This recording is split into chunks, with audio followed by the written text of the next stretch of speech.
Oil వేడెక్కిందండి. ఇందులోనికి తాలింపు గింజలు అన్నీ కలిపినవి తీసుకున్నాను. ఒక 1/2 టేబుల్ స్పూను. ఒక ఎండుమిర్చి అండి, 2గా కట్ చేసి వేసుకున్నాను. కరివేపాకు వేసుకొని బాగా కలిపేసుకొని ఈ పచ్చడిని ఇందులో వేసుకోవాలండి.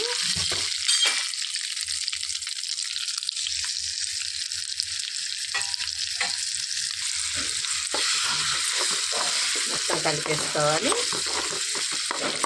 ఈ నూనెలో తాలింపులో ఈ పచ్చడి అనేది మంచిగా మగ్గినప్పుడు చాలా టేస్ట్ వచ్చిద్దండి. 1 నిమిషం పాటు అట్లా ఉంచేసుకొని వేరే బౌల్లోకి తీసేసుకోవాలి.